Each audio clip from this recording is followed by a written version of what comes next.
ਜੀ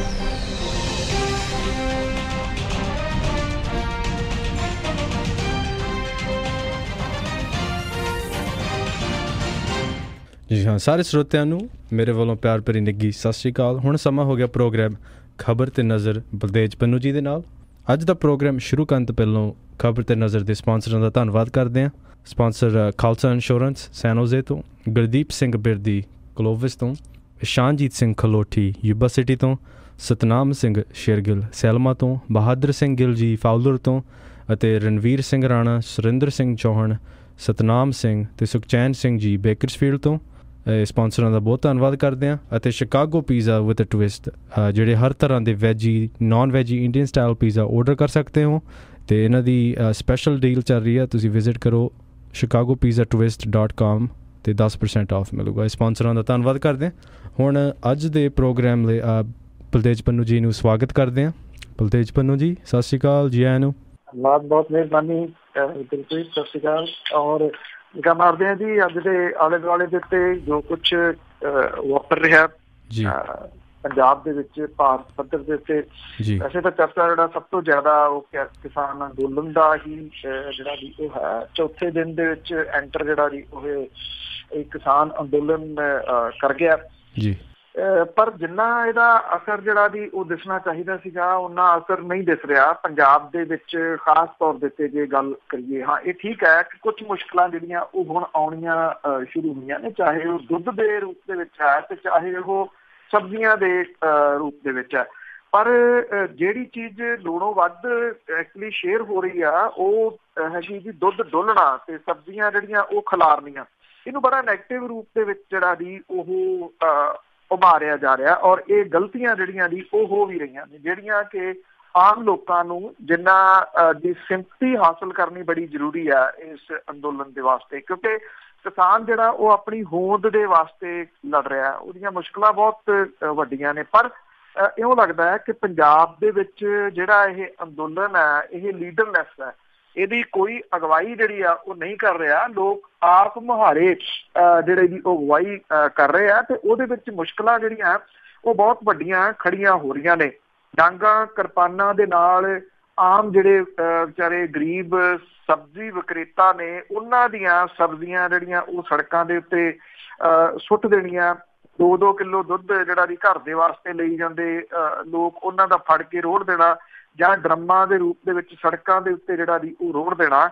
ਇਹ ਕਿਤੇ ਵੀ ਜਿਹੜਾ ਜੀ ਉਹ ਕਿਸਾਨਾਂ ਦੇ ਇਸ ਅੰਦੋਲਨ ਨੂੰ ਆਮ ਲੋਕਾਂ ਦਾ ਜਿਹੜਾ ਜੀ ਉਹ ਹੁੰਗਾਰਾ ਨਹੀਂ ਦੇਣ ਦੇ ਰਿਹਾ। ਹਾਲਾਂਕਿ ਇਹ ਠੀਕ ਹੈ ਕਿ ਜਿੰਨਾ ਦੁੱਧ ਪਹਿਲੇ ਦਿਨ ਜਿਹੜਾ ਉਹ ਰੋੜਿਆ ਗਿਆ ਸੀਗਾ, ਉਦੋਂ ਬਾਅਦ ਇਹਦੇ ਉੱਤੇ ਕਾਫੀ ਹੱਦ ਤੱਕ ਕੰਟਰੋਲ ਜਿਹੜਾ ਜੀ ਉਹ ਨਜ਼ਰ ਆਉਂਦਾ। ਪਰ ਫਿਰ ਵੀ ਜਿਹੜੀਆਂ ਲੜਾਈਆਂ ਪੜ੍ਹਾਈਆਂ ਦੀਆਂ ਖਬਰਾਂ ਤੇ ਵੀਡੀਓਜ਼ ਜਿਹੜੀਆਂ ਨੇ ਉਹ ਲਗਾਤਾਰ ਵੱਧ ਜਿਹੜੀਆਂ ਉਹ ਹੁੰਦੀਆਂ ਜਾ ਰਹੀਆਂ ਨੇ, ਜਿਹੜੀਆਂ ਕਿ ਢਾਹ ਲਾ ਰਹੀਆਂ ਨੇ। ਇਹਨੂੰ 10 ਦਿਨ ਦਾ ਇਹ ਅੰਦੋਲਨ ਜਿਹੜਾ ਜੀ ਉਹ ਹੈ। ਬਾਕੀ ਸੂਬਿਆਂ ਦੇ ਵਿੱਚ ਵੀ ਇਹਦਾ ਅਸਰ ਜਿਹੜਾ ਜੀ ਉਹ ਵੇਖਣ ਨੂੰ ਮਿਲ ਰਿਹਾ। ਕੇਂਦਰ ਦੀ ਸਰਕਾਰ ਕੁਛ ਵੀ ਜਿਹੜਾ ਜੀ ਉਹ ਕਹੀ ਜਾਵੇ, ਚਾਹੇ ਅਜੇ ਉਹਦੇ ਕੰਨਾਂ ਦੇ ਉੱਤੇ ਜੂੰ ਨਾ ਸਰਕੇ, ਪਰ ਆਮ ਲੋਕਾਂ ਨੂੰ ਜਿਹੜੀਆਂ ਮੁਸ਼ਕਿਲਾਂ ਨੇ ਉਹ ਵਧਣੀਆਂ ਸ਼ੁਰੂ ਹੋਈਆਂ ਨੇ ਔਰ ਆਮ ਲੋਕਾਂ ਦੀ ਜੇਬ ਹੋਰ ਢਿੱਲੀ ਜਿਹੜੀ ਹੋ ਰਹੀ ਹੈ। ਜੇ ਚੰਡੀਗੜ੍ਹ ਦੀ ਆਪਾਂ ਗੱਲ ਕਰੀਏ, ਚੰਡੀਗੜ੍ਹ ਦੇ ਵਿੱਚ ਹੀ ਸਬਜ਼ੀਆਂ ਜਿਹੜੀਆਂ ਨੇ ਉਹ ਦੁੱਗਣੇ ਭਾਅ ਦੇ ਉੱਤੇ ਤਕਰੀਬਨ ਜਿਹੜੀਆਂ ਉਹ ਪਹੁੰਚ ਗਈਆਂ ਨੇ। ਪਰ ਇਹਦੇ ਨਾਲ ਸਰਕਾਰ ਨੂੰ ਕੀ ਘਾਟਾ ਜਿਹੜਾ ਜੀ ਉਹ ਪਊਗਾ, ਇਹ ਆਪਣੇ ਆਪ ਦੇ ਵਿੱਚ ਬਹੁਤ ਵੱਡਾ ਇੱਕ ਸਵਾਲ ਹੈ। ਸਰਕਾਰ ਦੇ ਨਾਸੀ ਧੂੰਆਂ ਤਾਂ ਉਸ ਟਾਈਮ ਆਉਂਦਾ ਨਾ ਜਦੋਂ ਸਰਕਾਰਾਂ ਜਿਹੜੀਆਂ ਨੇ ਉਹ ਪਰੇਸ਼ਾਨ ਹੋਣ। ਜੇ ਪਰੇਸ਼ਾਨ ਲੋਕ ਹੋ ਰਹੇ ਆ ਤੇ ਉਹਦੇ ਨਾਲ ਕਿੰਨਾ ਜਿਹੜਾ ਜੀ ਉਹ ਫਰਕ ਪਊਗਾ, ਇਹ ਬਹੁਤ ਵੱਡਾ ਜਿਹੜਾ ਜੀ ਉਹ ਸਵਾਲ ਹੈ। ਦੂਜਾ ਜਿਹੜਾ ਇੱਥੇ ਨੈਸ਼ਨਲ ਪੱਧਰ ਦੇ ਉੱਤੇ ਚਰਚਾ ਜਿਹੜਾ ਜੀ ਉਹ ਛਿੜਿਆ ਹੋਇਆ ਵੱਡਾ, ਉਹ ਹੈ ਸ਼ਿਲੌਂਗ ਦਾ। ਸ਼ਿਲੌਂਗ ਦੇ ਵਿੱਚ ਜਿਹੜਾ ਉੱਥੇ ਨਸਲੀ, ਹਾਲਾਂਕਿ ਇਹਨੂੰ ਦੰਗਿਆਂ ਦਾ ਨਾਮ ਦਿੱਤਾ ਜਾ ਰਿਹਾ, ਜਿਹੜੀ ਗੱਲਬਾਤ ਸੀ ਉਹ ਜਿੰਨਾ ਪਤਾ ਲੱਗ ਰਿਹਾ ਕਿ ਇੱਕ ਬੱਸ ਦੇ ਵਿੱਚ ਇੱਕ ਲੜਕੀ ਦੀ ਛੇੜਛਾੜ ਤੋਂ ਸ਼ੁਰੂ ਹੋਈ ਸੀਗੀ।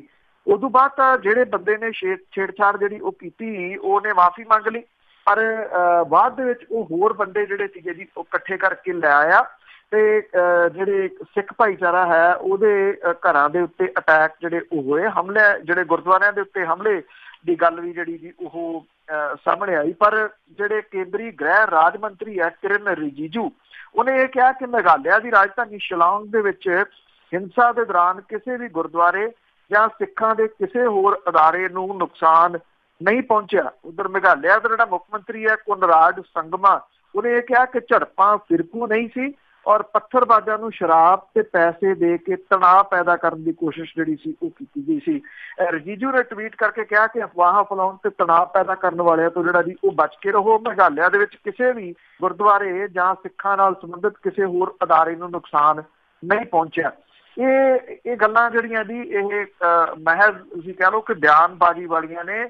ਸਭ ਨੂੰ ਪਤਾ ਹੈ ਕਿ ਕਿਸ ਤਰੀਕੇ ਦੇ ਨਾਲ ਮੇਘਾਲਿਆ ਦੀ ਰਾਜਧਾਨੀ ਸ਼ਿਲੌਂਗ ਦੇ ਵਿੱਚ ਜਿਹੜੇ ਬਹੁਤੇ ਜਿਹੜੇ ਸਿੱਖ ਪਰਿਵਾਰ ਨੇ ਉਹ ਗੁਰਦੁਆਰਿਆਂ ਦੇ ਵਿੱਚ ਮਜਬੂਰੀ ਵਸ ਸ਼ਰਨ ਲਈ ਬੈਠੇ ਆ, ਕਿਉਂਕਿ ਇਹ ਜਿਹੜੀਆਂ ਭੀੜਾਂ ਨੇ ਇਹਨਾਂ ਨੇ ਲਗਾਤਾਰ ਹਮਲੇ ਜਿਹੜੇ ਆ ਜੀ ਉਹ ਸਿੱਖਾਂ ਦੇ ਘਰਾਂ ਦੇ ਉੱਤੇ ਕੀਤੇ ਆ। ਜਿਹੜੀ ਇੱਕ ਵਫਦ ਜਿਹੜਾ ਜੀ ਗਿਆ ਦਿੱਲੀ ਦੀ ਜਿਹੜੇ ਸਿੱਖ ਗੁਰਦੁਆਰਾ ਮੈਨੇਜਮੈਂਟ ਕਮੇਟੀ ਆ, ਇਹਦੇ ਵਿੱਚ ਇਹਦੇ ਆਗੂ ਜਿਹੜੇ ਉਹ ਸ਼ਾਮਲ ਸੀਗੇ। ਉਹਨਾਂ ਨੇ ਇਹ ਗੱਲ ਕਹੀ ਹੈ ਜੀ ਕਿ ਇੱਥੇ ਜਿਹੜਾ ਵਿਵਾਦ ਸ਼ੁਰੂ ਹੋਇਆ ਸਥਾਨਕ ਲੋਕਾਂ ਅਤੇ ਸਿੱਖਾਂ ਦੇ ਵਿਚਾਲੇ, ਉਹਦੇ ਵਾਸਤੇ ਪੀਸ ਕਮੇਟੀ ਜਿਹੜੀ ਬਣਾਈ ਗਈ ਹੈ ਜਿਹਦੇ ਵਿੱਚ ਦੋਵਾਂ ਧਿਰਾਂ ਦੇ ਮੈਂਬਰ ਜਿਹੜੇ ਆ ਜੀ ਉਹ ਸ਼ਾਮਲ ਕੀਤੇ ਗਏ ਆ।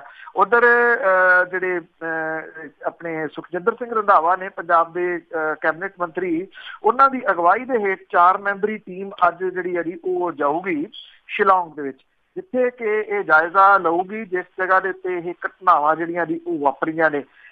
ਕਿਉਂਕਿ ਇਹ ਏਰੀਆ ਇਸ ਤਰ੍ਹਾਂ ਦਾ ਹੈ ਕਿ ਜਿੱਥੇ ਨੈਟ ਵਗੈਰਾ ਜ਼ਿਆਦਾ ਨਹੀਂ ਹੈਗਾ, ਜਿਹਦੇ ਕਰਕੇ ਬਹੁਤਾ ਕੁਛ ਜਿਹੜਾ ਜੀ ਉਹ ਸਾਹਮਣੇ ਨਹੀਂ ਆ ਰਿਹਾ। ਆਡੀਓ ਕੁਛ ਸੁਨੇਹੇ ਤੇ ਕੁਛ ਵੀਡੀਓ ਸੁਨੇਹੇ ਜਿਹੜੇ ਉਹਨਾਂ ਦੇ ਰਾਹੀਂ ਪਤਾ ਜਿਹੜਾ ਉਹ ਲੱਗ ਰਿਹਾ ਕਿ ਹਾਲਾਤ ਜਿਹੜੇ ਆ ਜੀ ਉਹ ਬਹੁਤੇ ਕਾਬੂ ਹੇਠ ਨਹੀਂ। ਹਾਈਵੇਜ਼ ਜਿਹੜੇ ਨੇ ਉਹ ਬੰਦ ਕੀਤੇ ਹੋਏ ਆ ਤੇ ਕਰਫਿਊ ਜਿਹੜਾ ਜੀ ਉਹ ਲਾਇਆ ਹੋਇਆ ਤਾਂ ਕਿ ਜਿਹੜੇ ਦੰਗਾਕਾਰੀ ਨੇ ਉਹਨਾਂ ਨੂੰ ਖਦੇੜਿਆ ਜਿਹੜਾ ਜੀ ਉਹ ਜਾ ਸਕੇ। ਪਰ ਹਾਲਾਤ ਏਡੇ ਵੀ ਨਾਰਮਲ ਨਹੀਂ ਜਿਹੜੇ ਕਿਰਨ ਰਿਜੀਜੂ ਹੋਰਾਂ ਦੇ ਟਵਿੱਟਰ ਤੋਂ ਜਿਹੜਾ ਜੀ ਉਹ ਜਾਪਦੇ ਨੇ।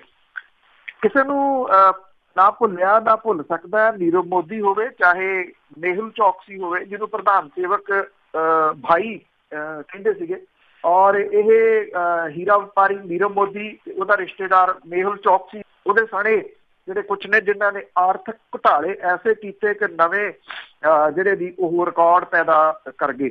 ਇਸ ਮਾਮਲਿਆਂ ਦੇ ਵਿੱਚ ਪੁਲਿਸ ਨੂੰ ਜਿਹੜਾ ਦੀ ਉਹ ਲੜੀਂਦੇ ਆ। ਇਹਨਾਂ ਦੀਆਂ ਫਾਈਲਾਂ ਜਿਹੜੀਆਂ ਮੁੰਬਈ ਦੇ ਇਨਕਮ ਟੈਕਸ ਡਿਪਾਰਟਮੈਂਟ ਦੇ ਵਿੱਚ ਪਈਆਂ ਸੀ, ਇਨਕਮ ਟੈਕਸ ਡਿਪਾਰਟਮੈਂਟ ਬਿਲਡਿੰਗ ਨੂੰ ਅੱਗ ਲੱਗੀ, ਉਹਦੇ ਵਿੱਚ ਨੀਰਵ ਮੋਦੀ ਤੇ ਮੇਹੁਲ ਚੌਕਸੀ ਦੇ ਨਾਲ ਸੰਬੰਧਿਤ ਫਾਈਲਾਂ ਸੜ ਕੇ ਸਵਾਹ ਹੋ ਜਾਣ ਦੀ ਖਬਰ ਹੈ।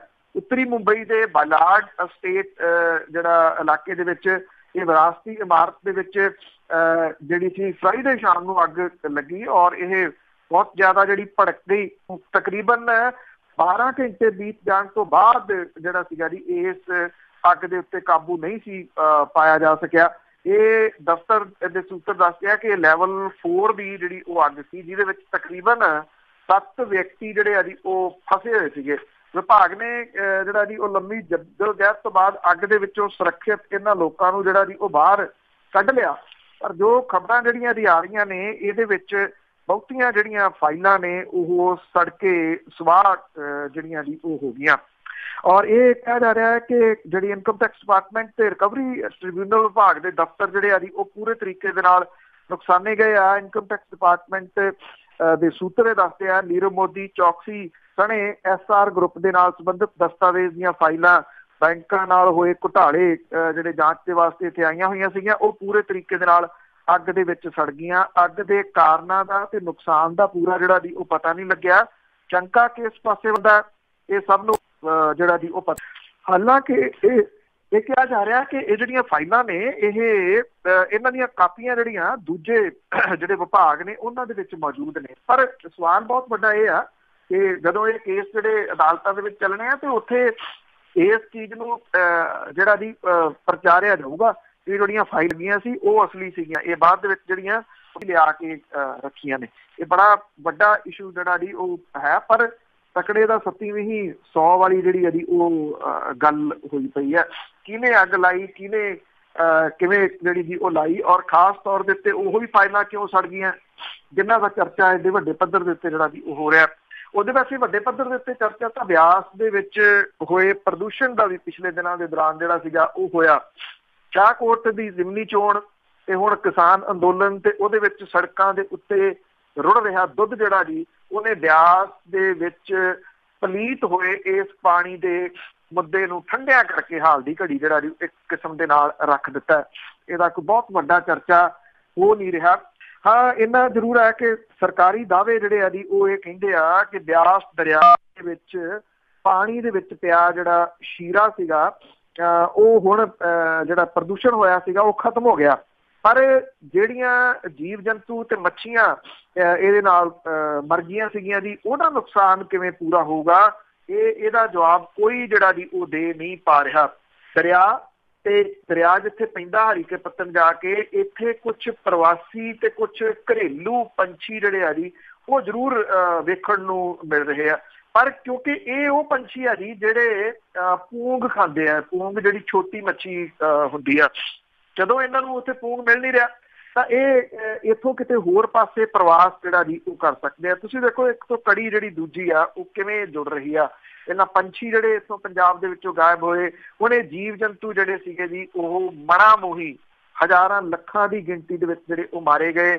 ਇਹਨਾਂ ਦੇ ਉੱਤੇ ਅੱਗੇ ਜਿਹੜਾ ਇਹਨਾਂ ਦੀ ਆਸ ਦੇ ਵਿੱਚ ਆਉਣ ਵਾਲੇ ਜਿਹੜੇ ਪ੍ਰਵਾਸੀ ਪੰਛੀ ਤੇ ਲੋਕਲ ਪੰਛੀ ਜਿਹੜੇ ਨੇ ਉਹਨਾਂ ਨੂੰ ਜਦੋਂ ਉਹਨਾਂ ਦਾ ਖਾਣਾ ਨਹੀਂ ਉੱਥੇ ਮਿਲਦਾ ਤੇ ਉਹ ਜਿਹੜੇ ਜੀ ਕਿਸੇ ਹੋਰ ਪਾਸੇ ਵੱਲ ਤੁਰ ਜਾਣਗੇ। ਮੈਂ ਪਹਿਲਾਂ ਵੀ ਜਿਹੜੀਆਂ ਰਿਪੋਰਟਾਂ ਸੀ ਉਹਦੇ ਵਿੱਚ ਇਹ ਗੱਲ ਕਹੀ ਸੀ ਕਿ ਜਦੋਂ ਪ੍ਰਵਾਸੀ ਪੰਛੀ ਇਹ ਨਵੰਬਰ ਦਸੰਬਰ ਦੇ ਮਹੀਨਿਆਂ ਦੇ ਵਿੱਚ ਖਾਸ ਤੌਰ ਦੇ ਉੱਤੇ ਇੱਥੇ ਆਉਂਦੇ ਆ ਦੂਜੇ ਮੁਲਕਾਂ ਤੋਂ, ਉਹ ਇਸ ਵਾਰੀ ਆਉਣਗੇ। ਇੱਕ ਬਹੁਤ ਵੱਡਾ ਸਵਾਲ ਹੈ ਕਿਉਂਕਿ ਜਿਹੜੀ ਉਹਨਾਂ ਦੀ ਖੁਰਾਕ ਹੈ ਉਹਨੂੰ ਤਾਂ ਇਸ ਪ੍ਰਦੂਸ਼ਣ ਨੇ ਜਿਹੜਾ ਜੀ ਉਹ ਖਤਮ ਤਕਰੀਬਨ ਕਰ ਦਿੱਤਾ। ਸਰਕਾਰੀ ਦਾਅਵੇ ਕੁਛ ਵੀ ਜਿਹੜਾ ਜੀ ਉਹ ਕਰੀ ਜਾਣ ਕਿ ਅੱਗੋਂ ਜਿਹੜਾ ਹੈ ਜੀ ਪਾਇਆ ਜਾਵੇਗਾ, ਪੂੰਗ ਲਿਆ ਕੇ ਜਿਹੜਾ ਜੀ ਉਹ ਛੱਡਿਆ ਜਾਊਗਾ, ਉਹ ਕੀਤਾ ਜਾਊਗਾ, ਆਹ ਕੀਤਾ ਜਾਊਗਾ। ਇਹ ਇੱਦਾਂ ਦੀ ਕੋਈ ਇਸ ਤਰੀਕੇ ਦੇ ਨਾਲ ਨਹੀਂ ਹੋਣਾ। ਜਿਹੜੀ ਨੇਚਰ ਹੈ, ਜਿਹੜੀ ਕੁਦਰਤ ਹੈ, ਜੋ ਕੁਛ ਉਹ ਆਪ ਬਣਾਉਂਦੀ ਆ, ਉਹ ਆਪ ਸਿਰਜਦੀ ਆ। ਮਨੁੱਖ ਕਿਸੇ ਵੀ ਰੂਪ ਦੇ ਵਿੱਚ ਨਕਲੀ ਉਹਦਾ ਜਿਹੜਾ ਜੀ ਉਹ ਨਹੀਂ ਬਣਾ ਸਕਦਾ, ਉਹਨੂੰ ਨਹੀਂ ਜਿਹੜਾ ਜੀ ਉਹ ਪਾ ਸਕਦਾ।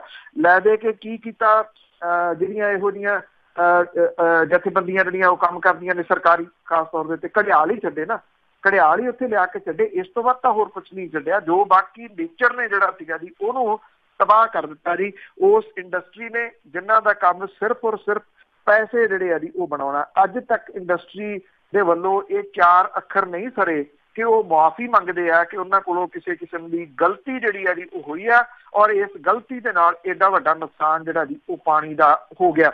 ਇਹ ਤਾਂ ਪੰਛੀਆਂ ਦੀ ਗੱਲ ਹੈ, ਜਿਹੜੇ ਪ੍ਰਵਾਸੀ ਆਏ ਜਾਂ ਲੋਕਲ ਜਿਹੜੇ ਆਏ ਸੀ, ਜਿਹੜੇ ਹੁਣ ਮੁੜਦੇ ਜਾ ਰਹੇ ਆ, ਉਹਨਾਂ ਨੂੰ ਖੁਰਾਕ ਨਹੀਂ ਮਿਲ ਰਹੀ। ਪਰ ਅਜੇ ਤੱਕ ਕਿਸੇ ਨੇ ਇਹ ਕਿਆਸਾ ਲਾਇਆ ਕਿ ਇਸ ਪਾਣੀ ਦੇ ਨਾਲ ਕਿੰਨੇ ਮਨੁੱਖਾਂ ਦੀ ਤੇ ਕਿੰਨੇ ਹੋਰ ਜਾਨਵਰਾਂ ਦੀ ਜਾਨ ਜਿਹੜੀ ਗਈ ਹੈ ਜਾਂ ਜਾ ਸਕਦੀ ਹੈ, ਕਿਉਂਕਿ ਕਈ ਕਿਸਮ ਦੀਆਂ ਬਿਮਾਰੀਆਂ ਜਿਹੜੀਆਂ ਜੀ ਉਹ ਇਸ ਪਾਣੀ ਦੇ ਨਾਲ ਪੈਦਾ ਹੋਣਗੀਆਂ, ਜਿਹੜੀ ਕਿ ਆਉਣ ਵਾਲੇ ਦਿਨਾਂ ਦੇ ਦੌਰਾਨ ਜਿਹੜਾ ਜੀ ਉਹ ਵੱਡੀਆਂ ਮੁਸੀਬਤਾਂ ਪੈਦਾ ਕਰਨਗੀਆਂ। ਗੱਲ ਪਾਣੀ ਦੀ ਚੱਲੀ ਆ ਤੇ ਪਾਣੀ ਦੀ ਗੱਲ ਥੋੜੀ ਹੋਰ ਅੱਗੇ ਤੋਰੀ ਜਾਵੇ।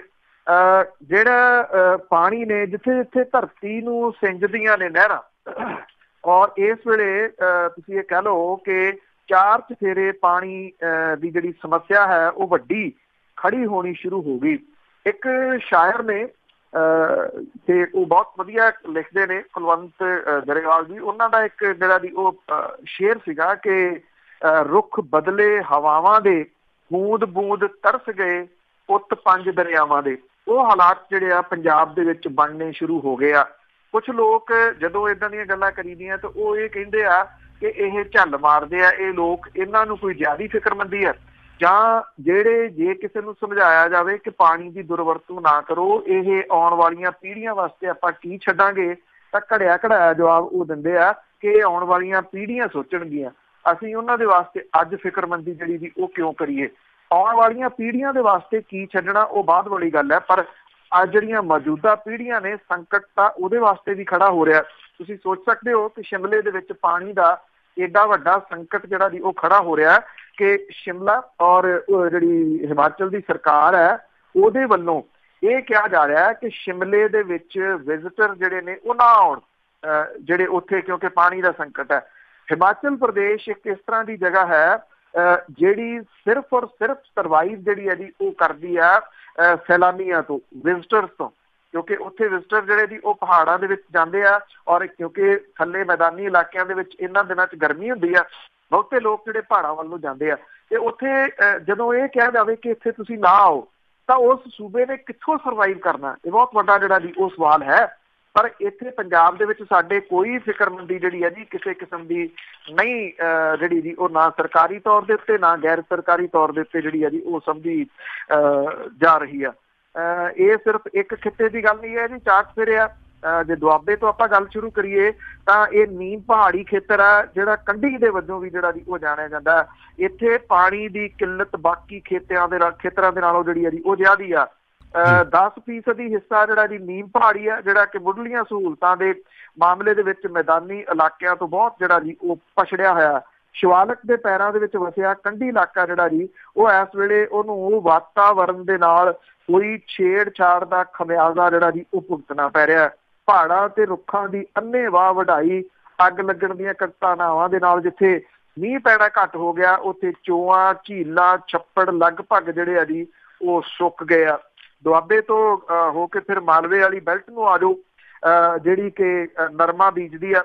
ਨਰਮੇ ਦੇ ਵਾਸਤੇ ਇਹ ਜਿਹੜਾ ਨਹਿਰੀ ਪਾਣੀ ਆ ਇਹ ਵਰਤਿਆ ਜਾਂਦਾ। ਅੱਜ ਹਾਲਾਤ ਜਿਹੜੇ ਆ ਜੀ ਇਹ ਬਣ ਗਏ ਆ ਕਿ ਕੋਟਲਾ ਬ੍ਰਾਂਚ ਨਹਿਰ ਬੰਦ ਹੋਣ ਦੇ ਨਾਲ ਮਾਨਸਾ ਜ਼ਿਲ੍ਹੇ ਤੋਂ ਬਿਨਾਂ ਬਰਨਾਲਾ, ਸੰਗਰੂਰ ਤੇ ਬਠਿੰਡਾ ਜ਼ਿਲ੍ਹਿਆਂ ਦਾ ਹਜ਼ਾਰਾਂ ਏਕੜ ਰਕਬਾ ਨਹਿਰੀ ਪਾਣੀ ਨੂੰ ਜਿਹੜਾ ਜੀ ਉਹ ਤਰਸ ਗਿਆ। ਨਰਮੇ ਦੀ ਅਗੇਤੀ ਬਜਾਈ ਜਿਹੜੀ ਆ ਜੀ ਉਹ ਕਾਮਯਾਬ ਮੰਨੀ ਜਾਂਦੀ ਆ, ਪਰ ਜਦੋਂ ਪਾਣੀ ਹੈ ਨਹੀਂ ਜਾਂ ਨਹਿਰਾਂ ਦੇ ਵਿੱਚ ਤੇ ਕਿੱਥੋਂ ਬਜਾਈ ਜਿਹੜੀ ਆ ਜੀ ਉਹ ਹੋਣੀ ਆ। ਹਾਲਾਤ ਇਹ ਬਣ ਗਏ ਆ, ਨਰਮਾ ਦੂਰ ਦੀ ਗੱਲ ਆ, ਲੋਕਾਂ ਨੂੰ ਪੀਣ ਦੇ ਵਾਸਤੇ ਪਾਣੀ ਜਿਹੜਾ ਜੀ ਇਸ ਖੇਤਰ ਦੇ ਵਿੱਚ ਨਹੀਂ ਮਿਲ ਰਿਹਾ। ਜਦੋਂ ਫਿਰ ਮਾਲਵੇ ਤੋਂ ਤੁਰ ਕੇ ਮਾਝੇ ਵਾਲੇ ਸਾਈਡ ਨੂੰ ਜਿਹੜਾ ਜੀ ਉਹ ਆ ਜਾਓ, ਉੱਥੇ ਵੀ ਹਾਲਾਤ ਜਿਹੜੇ ਆ ਜੀ ਇਸੇ ਤਰ੍ਹਾਂ ਦੇ ਬਣਦੇ ਤੁਰੇ ਜਾ ਰਹੇ ਆ। ਅੰਮ੍ਰਿਤਸਰ ਡਿਸਟ੍ਰਿਕਟ ਜਿੱਥੇ ਜ਼ਮੀਨ ਹੇਠਲੇ ਪਾਣੀ ਦੀ ਵਰਤੋਂ ਲਈ 75,000 ਟਿਊਬਵੈਲ ਜਿਹੜੇ ਆ ਜੀ ਉਹ ਚੱਲ ਰਹੇ ਆ, ਔਰ ਇੱਥੇ ਜ਼ਮੀਨ ਦੀ ਤਬਾਹੀ ਦਾ ਰਕਬਾ ਜਿਹੜਾ ਜੀ ਹਰ ਸਾਲ ਘਟ ਰਿਹਾ। ਟਿਊਬਵੈਲਾਂ ਦੀ ਗਿਣਤੀ ਲਗਾਤਾਰ ਜਿਹੜੀ ਹੈ ਜੀ ਉਹ ਵੱਧ ਰਹੀ ਹੈ। 2-3 ਸਾਲ ਪਹਿਲਾਂ ਇੱਥੇ ਵਾਹੀਯੋਗ ਰਕਬਾ 2,23,000 ਹੈਕਟੇਅਰ ਸੀ, ਹੁਣ ਇਹ ਘਟ ਕੇ 2,17,000 ਹੈਕਟੇਅਰ ਹੋ ਗਿਆ। ਦੂਜੇ ਪਾਸੇ ਟਿਊਬਵੈਲਾਂ ਦੀ ਗਿਣਤੀ ਜਿਹੜੀ ਹੈ ਜੀ ਉਹ ਵਧੀ ਆ। ਧਰਤੀ ਹੇਠਲਾ ਪਾਣੀ ਅੰਨ੍ਹੇਵਾਹ ਜਿਹੜਾ ਜੀ ਉਹ ਖਿੱਚਿਆ ਜਾ ਰਿਹਾ।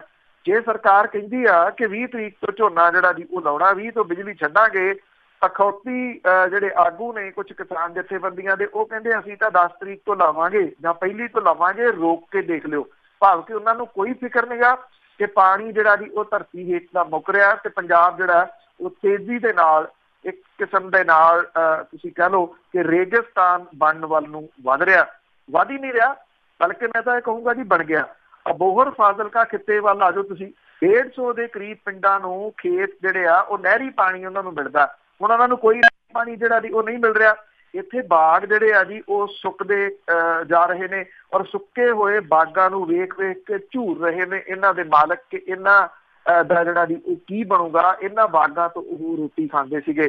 ਪਹਿਲਾ ਪਾਣੀ ਜੀਓ ਹੈ, ਜਿੱਤ ਹਰਿਆ ਸਭ ਕੋਏ, ਜਾਂ ਫਿਰ ਪਵਨ ਗੁਰੂ ਪਾਣੀ ਪਿਤਾ ਮਾਤਾ ਧਰਤ ਮਹੱਤ, ਇਹੋ ਜਿਹੀਆਂ ਸਿੱਖਿਆਵਾਂ ਦੀ ਇਹ ਧਰਤੀ ਸਰਬੱਤ ਤੇ ਭਲੇ ਵਾਲੀ ਜਿਹੜੀ ਜੀ ਉਹ ਧਰਤੀ, ਉਹਦੇ ਹਾਲਾਤ ਜਿਹੜੇ ਆ ਜੀ ਮਨੁੱਖ ਦੇ ਇੱਥੇ ਕੁਝ ਇਸ ਤਰ੍ਹਾਂ ਦੇ ਬਣਦੇ ਤੁਰੇ ਜਾ ਰਹੇ ਆ ਕਿ ਆਪੇ ਫਸੜੀਏ ਤੈਨੂੰ ਕੌਣ ਛਡਾਵੇ।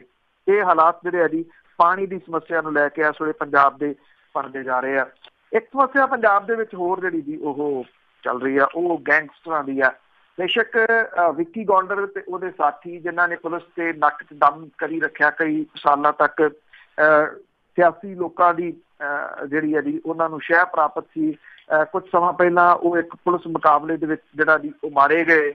ਉਸ ਤੋਂ ਬਾਅਦ ਜਿਹੜੀ ਪਿੱਠ ਥਾਪੜਦਿਆਂ ਪੁਲਿਸ ਨੇ, ਪ੍ਰਸ਼ਾਸਨ ਨੇ ਇਹ ਗੱਲਾਂ ਜਿਹੜੀਆਂ ਦੀ ਆਖੀਆਂ ਕਿ ਅਸੀਂ ਕਿਸੇ ਨੂੰ ਸਾਹ ਨਹੀਂ ਲੈਣ ਦੇਵਾਂਗੇ, ਅਸੀਂ ਕਿਸੇ ਨੂੰ ਖੰਘਣ ਨਹੀਂ ਦੇਵਾਂਗੇ। ਹੁਣ ਤਾਂ ਸਫਾਇਆ ਜਿਹੜਾ ਜੀ ਉਹ ਹੋ ਗਿਆ ਗੈਂਗਸਟਰਾਂ ਦਾ। ਪਰ ਇੱਕ ਗੈਂਗਸਟਰ ਜਿਹੜਾ ਦਿਲਪ੍ਰੀਤ ਹੈ, ਉਹ ਇਸ ਵੇਲੇ ਪੁਲਿਸ ਦੇ ਵਾਸਤੇ ਜਿਹੜਾ ਜੀ ਉਹ ਸਿਰਦਰਦੀ ਬਣਿਆ ਹੋਇਆ। ਉਹ ਆਪਣੀ ਫੇਸਬੁੱਕ ਵੀ ਵਰਤਦਾ ਹੈ, ਫੇਸਬੁੱਕ ਦੇ ਉੱਤੇ ਸੁਨੇਹੇ ਵੀ ਪਾਉਂਦਾ। ਕਿੱਥੋਂ ਅਪਡੇਟ ਹੁੰਦੇ ਆ, ਕੀ ਹੁੰਦਾ ਇੱਥੇ ਜਿਹੜਾ ਹੈ ਇਹਨਾਂ ਦਾ ਵਿੰਗ ਪੰਜਾਬ ਪੁਲਿਸ ਦਾ, ਉਹ ਜਿਹੜਾ ਜੀ ਇਹਦਾ ਕੋਈ ਵੀ ਪਤਾ ਨਹੀਂ ਲਾ ਪਾ ਰਿਹਾ। ਇੱਕ ਸਿੰਗਰ ਦੇ ਪਹਿਲਾਂ ਗੋਲੀ ਜਿਹੜੀ ਵੱਜੀ ਸੀਗੀ, ਇਹ ਕਿਹਾ ਗਿਆ ਸੀਗਾ ਕਿ ਉਹ ਗੋਲੀ ਫਰੌਤੀ ਦੀ ਵਜ੍ਹਾ ਕਰਕੇ ਮਾਰੀ ਗਈ ਆ। ਉਹ ਫਰੌਤੀ ਜਿਹੜੀ ਜੀ ਉਹ ਮੰਗਦੇ ਸੀ। ਹਾਲਾਂਕਿ ਜਿਹੜਾ ਸਿੰਗਰ ਆ ਜੀ ਉਹ ਕਹਿੰਦਾ ਫਰੌਤੀ ਦੀ ਵਜ੍ਹਾ ਕਰਕੇ, ਜਦੋਂ ਕਿ ਦਿਲਪ੍ਰੀਤ ਕਹਿੰਦਾ ਰਿਹਾ ਕਿ ਕਿਸੇ ਹੋਰ ਕਾਰਨ ਕਰਕੇ ਵੱਜੀ ਆ। ਇੱਕ ਉੱਭਰ ਰਹੇ ਸਿੰਗਰ ਦਾ ਕਤਲ ਜਿਹੜਾ ਜੀ ਪਿਛਲੇ ਦਿਨਾਂ ਦੇ ਵਿੱਚ ਹੋ ਗਿਆ, ਉਹਦੇ ਕਤਲ ਦੇ ਵਾਸਤੇ ਅਜੇ ਤੱਕ ਪੁਲਿਸ ਨੂੰ ਪਤਾ ਕੁਝ ਨਹੀਂ ਲੱਗ ਰਿਹਾ। ਹੁਣ ਇਹ ਕਿਹਾ ਜਾ ਰਿਹਾ ਕਿ ਇਹ ਵੀ ਫਰੌਤੀ ਖਾਤਰ ਕੀਤਾ ਗਿਆ ਕਤਲ ਜਿਹੜਾ ਦੀ ਉਹ ਹੋ ਸਕਦਾ ਹੈ। ਡੇਰਾਬੱਸੀ ਦੇ ਇਲਾਕੇ ਦੇ ਵਿੱਚ ਜਿਹੜਾ ਲਵ ਵਿਰਕ ਦੀ ਡੈਥ ਹੋਈ ਸੀਗੀ, ਉਹਨੂੰ 5 ਗੋਲੀਆਂ ਵੱਜੀਆਂ ਸੀਗੀਆਂ, 3 ਉਹਦੀ ਛਾਤੀ ਤੇ 2 ਉਹਦੀ ਪਿੱਠ 'ਚ ਗੋਲੀਆਂ ਜਿਹੜੀਆਂ ਦੀ ਉਹ ਮਾਰੀਆਂ ਗਈਆਂ ਸੀ। ਭਾਵ ਕਿ ਪ੍ਰੋਫੈਸ਼ਨਲ ਕਤਲ ਇਹ ਸੀਗਾ। ਹੁਣ ਇੱਕ ਹੋਰ ਪੰਜਾਬੀ ਜਿਹੜਾ ਗਾਇਕ ਹੈ, ਜਿਹੜਾ ਫਿਲਮਾਂ 'ਚ ਵੀ ਕੰਮ ਕੁਮ ਕਰਦਾ ਹੈ, ਉਹਨੂੰ ਵੀ ਇਸੇ ਗੈਂਗਸਟਰ ਦੇ ਵੱਲੋਂ ਜਿਹੜੀ ਹੈ ਜੀ ਉਹ ਧਮਕੀ ਦਿੱਤੀ ਗਈ ਆ ਫਰੌਤੀ ਦੀ। ਗਿੱਪੀ ਗਰੇਵਾਲ ਨੂੰ ਦਿੱਤੀ ਗਈ ਇਹ ਜਿਹੜੀ ਧਮਕੀ ਆ, ਇਹ ਕਿਹਾ ਜਾ ਰਿਹਾ ਕਿ ਇਹ ਵਟਸਐਪ ਕਾਲ ਤੋਂ ਧਮਕੀ ਦਿੱਤੀ ਗਈ ਆ ਤੇ ਉਹਦੇ ਤੋਂ ਪੈਸੇ ਜਿਹੜੇ ਆ ਜੀ ਉਹ ਮੰਗੇ ਗਏ ਆ। ਇਹ ਕਿਹਾ ਜਾ ਰਿਹਾ ਜੀ ਕਿ ਜਿਹੜਾ ਦਿਲਪ੍ਰੀਤ ਹੈ ਮੁਹਾਲੀ ਤੇ ਇਹਦੇ ਨੇੜੇ ਤੇੜੇ ਸਰਗਰਮ ਹੈ, ਇੱਥੇ ਹੀ ਜਿਹੜਾ ਜੀ ਉਹ ਫਿਰਦਾ ਹੈ, ਇੱਥੇ ਹੀ ਉਹ ਆਪਣੀਆਂ ਕਾਰਵਾਈਆਂ ਨੂੰ ਅੰਜਾਮ ਦਿੰਦਾ। ਕੁਝ ਸੂਤਰ ਤਾਂ ਇਹ ਵੀ ਦੱਸਦੇ ਆ ਕਿ ਜਿਹੜਾ ਕੱਲ ਜਪਸੋਂ ਦੇ ਦੌਰਾਨ ਪੁਲਿਸ ਨੇ ਕਈ ਜਗ੍ਹਾ ਦੇ ਉੱਤੇ ਨਾਕੇਬੰਦੀ ਵੀ ਕੀਤੀ, ਕਿਉਂਕਿ ਉਹਨੂੰ ਇਹ ਸੀਗਾ ਕਿ ਇਹ ਗੈਂਗਸਟਰ ਸ਼ਾਇਦ ਇਸ ਏਰੀਏ ਦੇ ਵਿੱਚ ਆਇਆ ਹੋਇਆ, ਪਰ ਉਹਦੀ ਜਾਣਕਾਰੀ ਸ਼ਾਇਦ ਪੁਲਿਸ ਦੇ ਨਾਲੋਂ ਜ਼ਿਆਦਾ ਆ, ਜਿਹਦੀ ਵਜ੍ਹਾ ਕਰਕੇ ਉਹ ਉੱਥੋਂ ਬਚ ਕੇ ਫਿਰ ਜਿਹੜਾ ਵੀ ਉਹ ਨਿਕਲ ਗਿਆ ਤੇ ਉਹ ਸ਼ਰੇਆਮ ਜਿਹੜਾ ਵੀ ਉਹ ਸਿੰਗਰ, ਜਿਹੜੇ ਪੰਜਾਬੀ ਸਿੰਗਰਸ ਨੇ, ਉਹਨਾਂ ਤੋਂ ਐਕਸਟੋਰਸ਼ਨ ਜਿਹੜੀ ਹੈ ਜੀ ਉਹ ਲੈਣ ਦੇ ਵਾਸਤੇ ਉਹਨਾਂ ਨੂੰ ਧਮਕੀਆਂ ਦਿੰਦਾ। ਇਹ ਤਾਂ ਉਹ ਧਮਕੀਆਂ ਨੇ ਜਿਹੜੀਆਂ ਸਾਹਮਣੇ ਆਈਆਂ ਨੇ। ਹੋ ਸਕਦਾ ਹੈ ਕਿ ਕੁਝ ਜਿਹੜੇ ਸਿੰਗਰ ਨੇ ਉਹ ਪੈਸਾ ਆਪਣੀ ਜਾਨ ਬਚਾਉਣ ਦੇ ਵਾਸਤੇ ਇਸ ਦਿਲਪ੍ਰੀਤ ਨੂੰ ਜਾਂ ਇਸ ਤਰ੍ਹਾਂ ਦੇ ਜਿਹੜੇ ਗੈਂਗਸਟਰ ਨੇ ਉਹਨਾਂ ਨੂੰ ਸ਼ਾਇਦ ਉਹ ਜਿਹੜਾ ਵੀ ਉਹ ਦਿੰਦੇ ਹੋਣ। ਇਹ ਹੋ ਸਕਦਾ, ਇਹ ਪੋਸੀਬਿਲਿਟੀ ਜਿਹੜੀ ਉਹ ਦੱਸੀ ਜਾ ਰਹੀ, ਕਿਉਂਕਿ ਅਦਰਵਾਈਜ਼ ਉਹਦੀ ਇੰਨੀ ਜਿਹੜੀ ਹੈ ਜੀ ਉਹ ਹਿੰਮਤ ਨਹੀਂ ਸੀ ਜਿਹੜਾ ਜੀ ਉਹ ਵੱਧ ਸਕਦੀ ਜੀ। ਇੱਕ ਕਹਾਵਤ ਹੈ, ਪਤਾ ਉਹਦੇ ਵਿੱਚ ਸੱਚਾਈ ਬੜੀ ਹੈ ਜੀ ਕਿ ਕੋਠਾ ਉਸਰਿਆ ਤਰਖਾਣ ਵਿਸਰਿਆ। ਤੋ ਏਦਾਂ ਦਾ ਕੁਛ ਸ਼ਾਹਕੋਟ ਚੋਣ ਤੋਂ ਬਾਅਦ ਜਿਹੜਾ ਜੀ ਹੋ ਰਿਹਾ। ਪੰਜਾਬ ਸਰਕਾਰ ਦੇ ਵੱਲੋਂ ਵਿਧਾਨ ਸਭਾ ਹਲਕਾ ਸ਼ਾਹਕੋਟ ਦੀ ਜ਼ਿਮਨੀ ਚੋਣ ਦੇ ਮੌਕੇ ਦੇ ਉੱਤੇ ਸੰਘਰਸ਼ ਦੇ ਰਾਹ ਪਏ ਮੁਲਾਜ਼ਮਾਂ ਨੂੰ ਪਲੋਸਣ ਦੇ ਵਾਸਤੇ ਵੱਡੇ ਵੱਡੇ ਵਾਅਦੇ ਕੀਤੇ ਗਏ ਸੀਗੇ। ਜਿੱਤਣ ਤੋਂ ਬਾਅਦ ਹੁਕਮਰਾਨ ਧਿਰ ਨੇ ਇਹਨਾਂ ਜਥੇਬੰਦੀਆਂ ਦੇ ਨਾਲ ਮਿੱਥੀਆਂ ਹੋਈਆਂ ਮੀਟਿੰਗਾਂ ਜਿਹੜੀਆਂ ਕੈਂਸਲ ਕਰਤੀਆਂ ਨੇ ਔਰ ਉੱਥੇ ਮੁਲਾਜ਼ਮ ਜਥੇਬੰਦੀਆਂ ਨੂੰ ਕੀਤੇ ਵਾਅਦੇ ਦੇ ਅਨੁਸਾਰ ਮੀਟਿੰਗਾਂ ਦਾ ਸਮਾਂ ਹੀ ਨਹੀਂ ਜਿਹੜਾ ਜੀ ਉਹ ਦਿੱਤਾ। ਕਈ ਮੁਲਾਜ਼ਮ ਤੇ ਪੈਨਸ਼ਨਰ ਜਥੇਬੰਦੀਆਂ ਨੇ ਸਰਕਾਰ ਦੇ ਵੱਲੋਂ ਮੁਲਾਜ਼ਮ ਮੰਗਾਂ ਨੂੰ ਨੁਕਰੇ ਲਾਉਣ ਦੇ ਵਿਰੁੱਧ ਸ਼ਾਹਕੋਟ ਦੇ ਵਿੱਚ ਸਰਕਾਰ ਦੀ ਪੋਲ ਖੋਲਣ ਦੇ ਐਲਾਨ ਕੀਤੇ ਸੀਗੇ ਤੇ ਪੈਨਸ਼ਨਰਾਂ ਨੇ ਉੱਥੇ ਭੁੱਖ ਹੜਤਾਲ ਸ਼ੁਰੂ ਕਰਤੀ ਸੀ। ਚੋਣ ਪ੍ਰਕਿਰਿਆ ਦੇ ਦੌਰਾਨ ਕੈਬਨਿਟ ਸਬ ਕਮੇਟੀ ਨੇ ਮੁਲਾਜ਼ਮ ਜਥੇਬੰਦੀਆਂ ਦੇ ਨਾਲ ਮੀਟਿੰਗ ਕਰਕੇ ਕਈ ਵਾਅਦੇ ਕੀਤੇ, ਮੁਲਾਜ਼ਮਾਂ ਨੂੰ ਸ਼ਾਹਕੋਟ ਨਾ ਜਾਣ ਲਈ ਮਨਾ ਲਿਆ, ਜਿਹਦੇ ਤਹਿਤ ਮੁੱਖ ਮੰਤਰੀ ਹੋਰਾਂ ਨੇ ਸਾਂਝਾ ਅਧਿਆਪਕ ਮੋਰਚਾ ਤੇ ਸਰਕਾਰੀ ਸਕੂਲ ਸਿੱਖਿਆ ਬਚਾਓ ਮੰਚ ਨੂੰ 4 ਜੂਨ ਨੂੰ ਮੀਟਿੰਗ ਕਰਨ ਦਾ ਸਮਾਂ ਦਿੱਤਾ ਸੀਗਾ। ਹੁਣ ਮੁੱਖ ਮੰਤਰੀ ਹੋਰਾਂ ਨੇ 4 ਜੂਨ ਦੀ ਮੀਟਿੰਗ ਮੁਲਤਵੀ ਕਰਤੀ ਹੈ। ਅਧਿਆਪਕ ਜਥੇਬੰਦੀਆਂ ਦੇ ਨਾਲ ਹੁਣ 19 ਜੂਨ ਨੂੰ ਮੀਟਿੰਗ ਕਰਨ ਦੇ ਸੰਕੇਤ ਜਿਹੜੇ ਆ ਜੀ ਉਹ ਦਿੱਤੇ ਆ। ਇਹ ਕਿਹਾ ਜਾ ਰਿਹਾ ਜੀ ਕਿ ਜਾਣਬੁੱਝ ਕੇ ਅੱਗੇ ਤੋਂ ਅੱਗੇ ਜਿਹੜਾ ਜੀ ਉਹ ਟਾਲਿਆ ਜਾਊਗਾ, ਮੁੜ ਕੇ ਇਹ ਮੀਟਿੰਗ ਜਿਹੜੀ ਆ ਜੀ ਉਹ ਕੈਂਸਲ ਕਰ ਦਿੱਤੀ ਜਾਊਗੀ, ਕਿਉਂਕਿ ਜਿਹੜਾ ਕੰਮ ਸੀਗਾ ਉਹ ਤਾਂ ਕਢਵਾ ਲਿਆ, ਚੋਣ ਤਾਂ ਜਿਹੜੀ ਸੀ ਉਹ ਜਿੱਤੀ ਗਈ ਤੇ ਉਸ ਤੋਂ ਬਾਅਦ ਹੁਣ ਇਹਨਾਂ ਦੇ ਨਾਲ ਉਦੋਂ ਤੱਕ ਮੀਟਿੰਗਾਂ ਦੇ ਘੱਟ ਚਾਂਸ ਨੇ ਜਦੋਂ ਤੱਕ ਕੋਈ ਹੋਰ ਜ਼ਿਮਨੀ ਚੋਣ ਜਿਹੜੀ ਹੈ ਜੀ ਉਹ ਨਹੀਂ ਜਿਹੜਾ ਆ ਜਾਂਦੀ। ਜੇ ਜ਼ਿਮਨੀ ਚੋਣ ਨਹੀਂ ਆਉਂਦੀ ਤੇ ਇਹਨਾਂ ਜਥੇਬੰਦੀਆਂ ਨੂੰ ਸ਼ਾਇਦ 2019 ਦੀਆਂ ਲੋਕ ਸਭਾ ਦੀਆਂ ਚੋਣਾਂ ਦਾ ਇੰਤਜ਼ਾਰ ਕਰਨਾ ਜਿਹੜਾ ਜੀ ਉਹ ਪਊਗਾ। ਉਦੋਂ ਫਿਰ ਇਹਨਾਂ ਦੀ ਗੱਲ ਜਿਹੜੀ ਹੈ ਜੀ ਉਹ ਸੁਣੀ ਜਾਊਗੀ। ਇਹ ਜਥੇਬੰਦੀਆਂ ਜਿਹੜੀਆਂ ਕਿ ਵੋਟਾਂ ਦੇ ਟਾਈਮ ਆਪਣੇ ਵੋਟ ਬੈਂਕ ਜਿਹੜਾ ਹੈ ਜੀ ਉਹਨੂੰ ਦਿਖਾ ਕੇ ਕੋਈ ਵਾਅਦੇ ਨਹੀਂ ਲੈਂਦੀਆਂ, ਬਲਕਿ ਸਿਆਸੀ ਸਮਝੌਤੇ ਕਰਦੀਆਂ ਨੇ, ਜਿਹਦੀ ਵਜ੍ਹਾ ਕਰਕੇ ਇਹਨਾਂ ਨੂੰ ਜਿਹੜਾ ਵੀ ਉਹ ਭੁਗਤਣਾ ਪੈਂਦਾ। ਭਾਵ ਕਿ ਇਹ ਆਪਣੇ ਤੌਰ ਦੇ ਉੱਤੇ ਜਿਹੜਾ ਜੀ ਆਪ ਹੀ ਇਹਨਾਂ ਇਹੋ ਜਿਹੀ ਗੱਲਾਂ ਦੇ ਵਾਸਤੇ ਜਿਹੜਾ ਜੀ ਉਹ ਜ਼ਿੰਮੇਵਾਰ ਨੇ ਕਿ ਕਿਉਂ ਇਹਨਾਂ ਦੀ ਸੁਣਵਾਈ ਜਿਹੜੀ ਆ ਉਹ ਨਹੀਂ ਹੁੰਦੀ। ਤੇ ਜਾਂਦੇ ਜਾਂਦੇ ਕੁਝ ਮਾਹੌਲ ਦੀ ਗੱਲ ਅੰਮ੍ਰਿਤਸਰ ਦੀ ਜਿਹੜਾ ਵੀ ਉਹ ਕਰ ਲਈਏ। 4 ਜੂਨ ਅੱਜ ਇੱਥੋਂ ਦੇ ਮੁਤਾਬਕ ਸਾਡੇ ਹੋ ਗਿਆ। 6 ਜੂਨ ਨੂੰ ਵੱਖ-ਵੱਖ ਜਥੇਬੰਦੀਆਂ ਨੇ 1984 ਦੇ ਵਿੱਚ ਵਾਪਰੇ ਸਾਕਾ ਨੀਲਾ ਤਾਰਾ ਨੂੰ ਯਾਦ ਕਰਦਿਆਂ ਹੋਇਆ ਅੰਮ੍ਰਿਤਸਰ ਬੰਦ ਦਾ ਸੱਦਾ ਜਿਹੜਾ ਜੀ ਉਹ ਦਿੱਤਾ ਹੋਇਆ। ਸ਼੍ਰੋਮਣੀ ਗੁਰਦੁਆਰਾ ਪ੍ਰਬੰਧਕ ਕਮੇਟੀ ਦੇ ਵੱਲੋਂ ਜਿਹੜਾ ਜੀ 6 ਜੂਨ ਨੂੰ ਅਕਾਲ ਤਖ਼ਤ ਦੇ ਵਿੱਚ ਹੋਣ ਵਾਲੇ ਸ਼ਹੀਦੀ ਸਮਾਗਮ ਦੇ ਵਿੱਚ ਇਕਜੁੱਟਤਾ ਦਾ ਪ੍ਰਗਟਾਵਾ ਕਰਨ ਦੀ ਅਪੀਲ ਜਿਹੜੀ ਹੈ ਜੀ ਉਹ ਕੀਤੀ ਗਈ ਹੈ। ਵੈਸੇ ਇਹ ਅਪੀਲਾਂ ਪਿਛਲੇ ਸਾਲਾਂ ਦੇ ਦੌਰਾਨ ਵੀ ਕੀਤੀਆਂ ਜਾਂਦੀਆਂ ਰਹੀਆਂ ਨੇ, ਕਿੰਨੀਆਂ ਕੁ ਕਾਰਗਰ ਸਾਬਤ ਹੁੰਦੀਆਂ ਨੇ ਦੱਸਣ ਦੀ ਲੋੜ ਨਹੀਂ। 6 ਜੂਨ ਨੂੰ ਦਲ ਖਾਲਸਾ ਦੇ ਵੱਲੋਂ ਬੰਦ ਦੇ ਸੱਦੇ ਦਾ ਸਿਮਰਜੀਤ ਸਿੰਘ ਮਾਨ ਹੋਰਾਂ ਦੇ ਵੱਲੋਂ ਵੀ ਸਮਰਥਨ ਜਿਹੜਾ ਜੀ ਉਹ ਕੀਤਾ ਗਿਆ। ਅੰਮ੍ਰਿਤਸਰ ਦੇ ਵਿੱਚ ਚੱਪੇ ਚੱਪੇ ਦੇ ਉੱਤੇ ਪੁਲਿਸ ਤੇ ਪੈਰਾਮਿਲਟਰੀ ਫੋਰਸਿਸ ਜਿਹੜੀਆਂ ਜੀ ਉਹ ਤਾਇਨਾਤ ਕੀਤੀਆਂ ਗਈਆਂ ਨੇ ਜੀ। ਔਰ ਇਹ ਜਿਹੜਾ ਸ਼੍ਰੋਮਣੀ ਗੁਰਦੁਆਰਾ ਪ੍ਰਬੰਧਕ ਕਮੇਟੀ ਦੇ ਪ੍ਰਧਾਨ ਨੇ ਉਹਨੇ ਇਹ ਗੱਲ ਕਹੀ ਆ ਕਿ ਇਸ ਦਿਹਾੜੇ ਦੇ ਉੱਤੇ ਭੜਕਾਹਟ ਪੈਦਾ ਹੋਣ ਦੇ ਨਾਲ ਸਿੱਖਾਂ ਦਾ ਅਕਸ ਜਿਹੜਾ ਜੀ ਉਹ ਖਰਾਬ ਹੁੰਦਾ ਹੈ ਤੇ 6 ਜੂਨ ਨੂੰ ਸਾਰੀਆਂ ਜਿਹੜੀਆਂ ਸਿੱਖ ਜਥੇਬੰਦੀਆਂ ਨੇ ਉਹ ਸਹਿਯੋਗ ਕਰਨ ਤੇ ਉਸ ਦਿਨ ਜਿਹੜਾ ਜੀ ਕਿਸੇ ਕਿਸਮ ਦੀ ਭੜਕਾਹਟ ਜਿਹੜੀ ਆ ਜੀ ਉਹ ਪੈਦਾ ਨਾ ਕਰਨ। ਹੋਣੀ ਨਹੀਂ ਚਾਹੀਦੀ, ਇਹਦੇ ਵਿੱਚ ਕੋਈ ਸ਼ੱਕ ਨਹੀਂ, ਭੜਕਾਹਟ ਜਿਹੜੀ ਉਹ ਪੈਦਾ ਨਹੀਂ ਹੋਣੀ ਚਾਹੀਦੀ, ਪਰ ਕੀ ਇੱਕ ਮਹਿਜ਼ ਅਪੀਲ ਕਰ ਦੇਣੀ ਉਹ ਇੱਥੋਂ ਤੱਕ ਜਿਹੜੀ ਹੈ ਜੀ ਉਹ ਇਨਫ ਹੈ, ਜਾਂ ਸ਼੍ਰੋਮਣੀ ਗੁਰਦੁਆਰਾ ਪ੍ਰਬੰਧਕ ਕਮੇਟੀ ਕਦੀ ਇਹ ਸੋਚਦੀ ਹੈ ਕਿ ਜਿਹੜੀਆਂ ਦੂਜੀਆਂ ਜਥੇਬੰਦੀਆਂ ਨੇ ਉਹਨਾਂ ਨੂੰ ਵੀ ਗੱਲ ਕਹਿਣ ਦਾ ਹੱਕ ਹੈ ਤੇ ਉਹਨਾਂ ਨੂੰ ਵੀ ਬੋਲਣ ਦਾ ਜਿਹੜਾ ਜੀ ਉਹ ਹੱਕ ਹੈ, ਕਿਉਂਕਿ ਕਬਜ਼ੇ ਦੇ ਰੂਪ ਦੇ ਵਿੱਚ ਜਾਂ ਜਿਹੜੀ ਟਾਸਕ ਫੋਰਸ ਹੈ ਉਹ ਜਿਸ ਕਿਸਮ ਦੇ ਨਾਲ ਇਹਨਾਂ ਜਥੇਬੰਦੀਆਂ ਦੇ ਨੇਤਾਵਾਂ ਨੂੰ ਰੋਕਦੀ ਆ ਟੋਕਦੀ ਆ, ਉਹ ਵੀ ਉਹਦੇ ਜਿਹੜੇ ਜੀ ਉਹ ਤਰੀਕੇ ਗਲਤ ਹੈ, ਜਿਹੜੇ ਕਿ ਬਾਅਦ ਦੇ ਵਿੱਚ ਡਾਂਗਾਂ ਤੋਂ ਬਾਅਦ ਕਿਰਪਾਨਾਂ ਦੇ ਰੂਪ ਦੇ ਵਿੱਚ ਵੀ ਪਿਛਲੇ ਸਾਲਾਂ ਦੇ ਦੌਰਾਨ ਨਿਕਲਦੇ ਜਿਹੜਾ ਜੀ ਉਹ ਰਿਹਾ। ਉਮੀਦ ਕੀਤੀ ਜਾਣੀ ਚਾਹੀਦੀ ਹੈ ਕਿ 4 ਜੂਨ ਹੋਗੀ ਔਰ 6 ਜੂਨ ਤੱਕ ਸਾਰਾ ਕੁਝ ਜਿਹੜਾ ਜੀ ਸੁੱਖ ਸ਼ਾਂਤੀ ਦੇ ਨਾਲ ਨਿਬੜ ਜਾਊਗਾ। ਬਹੁਤ ਮਿਹਰਬਾਨੀ, ਥੈਂਕ ਯੂ ਵੈਰੀ ਮਚ ਜੀ। ਬਹੁਤ ਬਹੁਤ ਧੰਨਵਾਦ ਤੁਹਾਡਾ ਬਲਤੇਜ ਪੰਨੂ ਜੀ ਅੱਜ ਦੀਆਂ ਖਬਰਾਂ ਵਿੱਚ। ਮਿਹਰਬਾਨੀ, ਥੈਂਕ ਯੂ, ਸਤਿ ਸ਼੍ਰੀ ਅਕਾਲ ਜੀ। ਜੀ ਇਹ ਸਨ ਬਲਤੇਜ ਪੰਨੂ ਜੀ ਅੱਜ ਦੇ ਪ੍ਰੋਗਰਾਮ ਖਬਰ ਤੇ ਨਜ਼ਰ। ਤੇ ਇੱਦਾਂ ਹੀ ਹੁਣ ਅਸੀਂ ਲੈਂਦੇ ਹਾਂ ਇਜਾਜ਼ਤ ਜੀ ਦੀ, ਤੇ ਕੱਲ੍ਹ ਨੂੰ ਮਿਲਦੇ ਹਾਂ ਜੀ। ਸੁਣਦੇ ਰਹੋ ਪੰਜਾਬੀ ਰੇਡੀਓ USA।